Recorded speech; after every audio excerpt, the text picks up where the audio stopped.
हाँ जी, नमस्कार। तो बात करते हैं अपन ईओआरओ के बारे में। नई भर्ती आती रहती है, जाती रहती है। बहुत सारे एस्पिरेंट्स ऐसे होते हैं जो एक नई नवेली भर्ती आती है उसके बारे में सिर्फ आवेदन के बारे में ही जानना चाहते हैं, और बहुत सारे एस्पिरेंट्स, तकरीबन हजारों एस्पिरेंट्स ये चाहते हैं कि कम से कम ये वैकेंसी होती क्या है ना। तो उस वैकेंसी के बारे में अपन चर्चा करते हैं कि इसकी जॉब प्रोफाइल देखो। एक आरएस लेवल की वैकेंसी है, आरएस की वैकेंसी ही मान सकते हो आप इसको। ठीक है। आरओ की पे ग्रेड शानदार है, आरओ की भी पे ग्रेड शानदार है, ईओ की भी शानदार है, दोनों की शानदार है। इसमें अभियंता की भी अलग बात करूंगा मैं। लेकिन इसमें सबसे मुख्य बात ही क्या है कि भाई आपकी क्वालिफिकेशन आपकी क्या होनी चाहिए। ग्रेजुएट होनी चाहिए या फिर आप अपेयरिंग में होनी चाहिए, तब आप इसके लिए आवेदन कर सकते हो। एनी स्ट्रीम, जरूरी नहीं है कि आपके पास में बीसी हो, बीए हो, बीकॉम हो, बीएससी हो, XYZ कोई भी आपके पास में स्नातक में डिग्री है तो आप इसके लिए आवेदन कर सकते हो। ऑल ओवर सभी स्टूडेंट्स 18 से 40 साल के बीच में जिनकी एज है वो इसमें आवेदन कर सकते हैं, है ना। देखो, इतने दिन हम नई भर्ती की बात कर रहे थे, हम इस पे बात कर रहे थे कि बुक्स के बारे में बात कर रहे थे, सारे स्ट्रेटेजी की अपन बात कर रहे थे। लेकिन जब वैकेंसी के बारे में, जॉब के बारे में पता नहीं होता है तो एक मोटिवेशन नहीं होता है इंसान के अंदर। तो वो मोटिवेशन जरूरी है कि हाँ कितनी अच्छी वैकेंसी है, और इसकी कट ऑफ के बारे में, और इसकी जो एजुकेशन सिस्टम है वो सारा एक अलग सेशन में बता दूंगा। इसमें आपको सिर्फ जॉब प्रोफाइल, इसकी जो वेतन वगैरह है, पोस्टिंग वगैरह है, प्रमोशन वगैरह है, क्या होती है आपकी ईओआरओ की वैकेंसी, उसके बारे में डिस्कस करेंगे। ठीक है।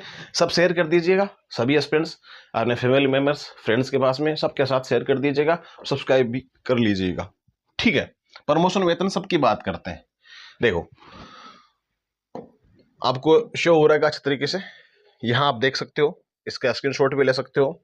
अन्यथा आप जो अपना माइंड जोन टेलीग्राम चैनल है एजुकेशन, वो ज्वाइन कर सकते हो, वहां आपको ये पीडीएफ्स मिल जाएगी। ठीक है। अन्यथा आप यहां पर भी स्क्रीनशॉट ले सकते हो। पहले बात करते हैं आप ईओ ईओ की, फिर बात करते हैं आरओ की। देखो, ईओ की पोस्ट भी छोटी नहीं है, आरओ की पोस्ट भी छोटी नहीं है, अपने आप में दोनों वैकेंसीज आरएस लेवल की है। ठीक है। हाँ, इतना है कि इसमें आरएस का टैग नहीं लगता, लेकिन एक अधिकारी का टैग जरूर लग जाता है इसमें। आपके जो ईओ होता है ना, ये एक एग्जीक्यूटिव ऑफिसर होता है। जैसा कि मान लो आपका जो नगर पालिका है उसमें जितने भी कार्य होते हैं, जितने भी टेंडर मान लो, या फिर जो अतिक्रमण सिस्टम है, उनका सारा सिस्टम, जो भी लेखा जोखा होता है ना, अध्यक्ष के साथ में बजट बजट का जो सिस्टम होता है, जो इसमें गवर्नमेंट के पास में बजट आता है, और लगभग हजारों करोड़ों का इसमें बजट आता है, और लागत भी आती है, और इसमें रेवेन्यू भी प्राप्त होता है।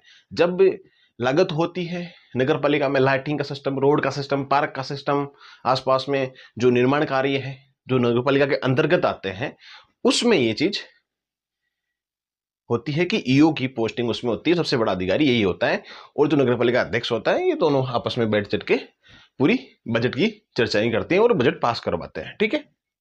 सारा सिस्टम ईओ का होता है। फिर रेवेन्यू ऑफिसर की बात करते हैं। ये एक बात कर सकते हैं हम, जैसे कि अपने ग्रामीण क्षेत्र में या फिर कहीं पटवार पटवार मंडल जानते हो, पटवार मंडल के अधीनस्थ ये चीजें आती है, अधीनस्थ सारी चीजें। मतलब बात तो वही आती है कि नगर पालिका में भी रेवेन्यू का काम तो होता ही है, टैक्स संबंधित काम भी होता है। भाई, कहीं अतिक्रमण चल रहा है, उस पर रेवेन्यू जनरेट किया जाता है, तो वो ईओ ही कर सॉरी आरओ ही करता है, रेवेन्यू ऑफिसर। हालांकि ये फील्ड जॉब नहीं है, इसको फील्ड जॉब मान सकते हैं। ठीक है। ईओ को, एग्जीक्यूटिव ऑफिसर को हम क्या मान सकते हैं, फील्ड जॉब मान सकते हैं। ये फील्ड जॉब नहीं है, हालांकि इतनी ईओ भी नहीं है, कहने को कह सकते हैं, लेकिन दोनों ही एक ऑफिस वर्क की ही जॉब है। आजकल के समय में इतनी दिक्कत नहीं है, बाकी तो सबको जाना ही पड़ता है, वो तो है ना। अब आपका कार्य इतना कोई लेखा जोखा राजस्व का, वो आप सब जानते हो। राजस्व का जितने भी कार्य होते हैं वो आरओ के पास में ही आते हैं। ईओ की नगर पालिका संबंधित जिला स्तर पर, उपखंड स्तर पर जो भी चीजें होती है वो आरओ के अंतर्गत आती है। और रेवेन्यू डिपार्टमेंट, जो पैसा का काम होता है ना, खजाने का जो मालिक होता है ना, वो कौन होता है, आरओ होता है, रेवेन्यू ऑफिसर होता है। ठीक है। ये तो सिंपल सी बात है। हाँ, वो सारा सर्वे वगैरह सारा ईओ ही करता है। इसमें सिर्फ क्या होता है, आपका जो अभिलेख वगैरह है इनका क्या हो सकता है, नामांकन और सीमांतरण, जो भी चीजें होती है वो इसमें होती है। अब ईओआरओ कार्य हो गया। अब इनकी वेतन की, सैलरी की बात कर लेते हैं कि सैलरी क्या कितनी होनी चाहिए, कितनी होती है ना। और आगे भी ये मैं आपको तकरीबन लगते ही सैलरी बता रहा हूँ, आगे आपका जो 8वां वेतन लगेगा उसमें तो लाख के लगभग चली जाएगी, लाख के आगे भी जा सकती है। ठीक है, तो अभी अपन बात करते हैं प्रेजेंट टाइम में आपका, दोनों ही बात करेंगे। अस्थायी जब आप रहते हो 2 साल तक तब की बात करेंगे, फिर आपको प्रोविजन काल कंप्लीट होने के बाद की भी बात करेंगे। आरओ की आपकी सैलरी कितनी है? आरओ की जो आपका पे मैट्रिक लेवल है वो 12 है और 48 इसका पे ग्रेड है। तो तकरीबन आप मान सकते हो कि इसकी सैलरी आपकी स्टार्टिंग में लगभग 44-45 हज़ार के समथिंग हो जाती है। और ईओ की सैलरी इसमें पे मैट्रिक लेवल कितना है? 11 ही है ना? पे मैट्रिक लेवल 11 ही है ईओ में, ये देख सकते हो यहाँ पे। ठीक है, और 42 इसकी पे ग्रेड है ना? कितनी है? 42 इसकी पे ग्रेड है और पे मैट्रिक लेवल 11 है। ठीक है, और ये दे रखी है आपकी ईओ की नहीं है, ये आपकी सहायक अभियंता की है जो 14 है, 5400 इसकी पे ग्रेड है। ठीक है, और इसकी आपकी सैलरी स्टार्टिंग में लगभग 33-34 हज़ार के समथिंग होती है ना? ईओ की सैलरी कम है बजाय आरओ की। रेवेन्यू ऑफिसर की सैलरी बहुत ज्यादा है, लगभग बहुत ज्यादा, 4-5 हज़ार का फर्क आ जाता है। और बाद में 2 साल बाद में भी आपके लगभग अपन मान के चल सकते हैं। तो आरओ की अपन बात करते हैं, तो आरओ की सैलरी लगभग 65-70 के समथिंग हो जाती है।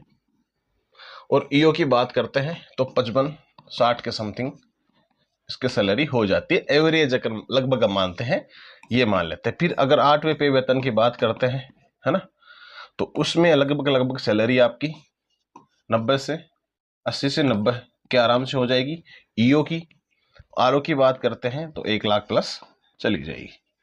2-3 साल के बाद की बात कह रहा हूं मैं। ठीक है, और आपका जो 8वां पे वेतन लग जाएगा उसमें सैलरी बढ़ जाएगी अच्छी तरीके से। अब बात करते हैं कि आपका इसमें प्रमोशन किस हिसाब से होता है। हाँ, 9/18-27 का तो नियम लागू है ही है वैसा राजस्थान में, है ना, उस पीरियड के अनुसार होता है। लेकिन कभी कभार ऐसा होता है, अब आप देख सकते हो आपका सांख्यिकी विभाग का है तो उसमें 2-3 साल बाद में ही प्रमोशन हो जाता है, बहुत जल्दी प्रमोशन होता है उसमें, 4-5 साल लगते ही नहीं है उसमें, 3 साल में भी प्रमोशन हो, जो संगणक वाले एसओबी बन जाते हैं उसमें बहुत जल्दी प्रमोशन भी हो जाता है। ठीक है, अब मेन बात करते हैं आपकी इसमें कि पदोन्नति की बात करते हैं, प्रमोशन की बात कर लेते हैं। ठीक है, ये देखो, ये इसमें प्रमोशन का सीन है। आप ईओ से डायरेक्ट ऐसे भी बन सकते हो, डीसी भी बन सकते हो, ऐसे भी बन सकते हो और कमिश्नर भी बन सकते हो। ठीक है, यहाँ देखो कमिश्नर बनते बनते इसमें एक सीन होता है कि आपकी अगर आप 18-20 साल में लग गए हो ईओ, है ना, अगर आपकी ग्रेजुएशन स्नातक हो चुकी है और आप तकरीबन 20-21 साल के भी लग जाते हैं, अगर 22 साल के भी लग जाते हैं ना, तो चांस पूरे रहते हैं कि आप कमिश्नर की पोस्ट तक जा सकते हो। वरना तो खैर देखो 28-30 साल के लगते हैं, आजकल एजुकेशन सिस्टम ऐसा ही है कि 30 साल तक आते आते लगते हैं, उसके बाद में रिटायरमेंट का समय हो जाता है। तो क्या होता है, ये पोस्ट, हाँ 1-2 प्रमोशन तो मिल जाता है, ऐसी कोई बात नहीं है, 1-2 प्रमोशन हर एक कर्मचारी के जीवन में आते ही हैं, हमेशा आते हैं वो तो। फिर बात करते हैं आरओ की। फिर आरओ में तहसीलदार भी बन सकते हैं, नायब तहसीलदार भी बन सकते हैं, आपको एटी भी बन सकते हैं, एडिशनल तहसीलदार, और डीसी भी बन सकते हैं इसमें। ठीक है, डिप्टी कलेक्टर की बात कर रहा हूँ। तो इतने तक आराम से आप पहुंच सकते हो शानदार तरीके से। तो ये पहले का मैंने सारी चीज़ें आपको बताई हैं। तो अब मासिक पे वेतन वगैरह सारा ठीक है। हाँ, जोनिंग की बात करते हैं तो जोनिंग आपको राजस्थान में कहीं पर भी नगर पालिका में आपको जोनिंग मिल जाती है और इतना कार्यभार नहीं रहता है, मेंटली थोड़ा सा प्रेशर रहता है, लेकिन आरओ की इतना नहीं रहता है। आरओ की लाइफ सेट है, आरओ में इतनी कोई लोड नहीं लेने की आवश्यकता है। ईओ की थोड़ी बहुत जिम्मेदारी ज्यादा है, पूरा सिस्टम पूरा तंत्र ईओ के हाथ में होता है और खजाने का जो तंत्र होता है वो आरओ के हाथ में होता है। ठीक है, अब घर परिवार में वैसा नहीं होते हैं क्या भाई, आप ऐसे मान के चलो कि भाई घर में लेन देन कौन करता है, पापा करते हैं, दादा करते हैं, ठीक है, वैसे करते हैं। कोई बाई चांस नहीं होते हैं कोई फैमिली में तो वगैरह लेडीज वगैरह कर लेती हैं, लेकिन जो घर का कार्यभार होता है वो कौन संभालता है, मतलब उसका प्रगति कौन करता है, उसकी लेडीज लोग करते हैं, मम्मी वगैरह वही करती है ना। तो वही सीन इसमें है कि आराम से अच्छी नौकरी है, इसकी प्रिपरेशन भी कर सकते हो।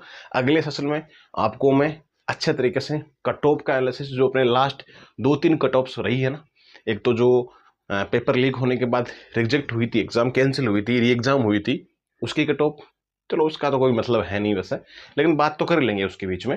फिर नई जो अपनी कट ऑफ अभी हुई थी 25 वाली, है ना, इसकी बात करते हैं। जो पहले आपकी हुई थी सर 18 में हुई थी आई थिंक, उसकी बात कर लेंगे। सारी कट ऑफ का अपन एनालिसिस कर लेंगे, कितनी पोस्ट थी। वो थोड़ा सा बड़ा वीडियो होने वाला है, लॉन्ग वीडियो होने वाला है, इसलिए इस सेशन में नहीं लेके आए। और अच्छी वैकेंसी है, शानदार पे ग्रेड है, बायोमेट्रिक लेवल भी अच्छा खासा है, और प्रमोशन भी अच्छा खासा है, और 18 साल में भी आप लग सकते हो अगर आपकी स्नातक हो चुकी है तो ये सारी बातें थी। और देखो ज़्यादा कुछ इसमें बताने लायक है नहीं, मैंने मोटी मोटी बातें जहाँ तक आपको समझनी चाहिए वो समझ सकते हैं और समझा दी है मैंने। खैर आपकी जो भी क्यूरी है तो आप व्हाट्सएप में मैसेज कर सकते हो, ठीक है, इस पे व्हाट्सएप मैसेज आप कर सकते हो, ठीक है। अपने इंस्टीट्यूट का कॉन्टेक्ट नंबर यही है, ठीक है, 8619 80 30 37। बाकी आप टेलीग्राम जिन्होंने ज्वाइन कर रखा है वो अच्छी बात है, और नहीं कर रखा है तो ज्वाइन कर लेना। खैर हाँ, नई भर्ती के बारे में भी देखो मैंने आपको बहुत बार बता दिया है, भर्ती आपको जल्दी देखने को मिल जाएगी। तैयारी अपनी मजबूत करते रहना, सिलेबस अपना mind zone education play store पे एप्लीकेशन है उस पर पड़ा है, बाकी आप टेलीग्राम से भी ले सकते हैं। खैर मिलेंगे अगले सेशन में, तब तक के लिए सबको जय हिंद और राम राम।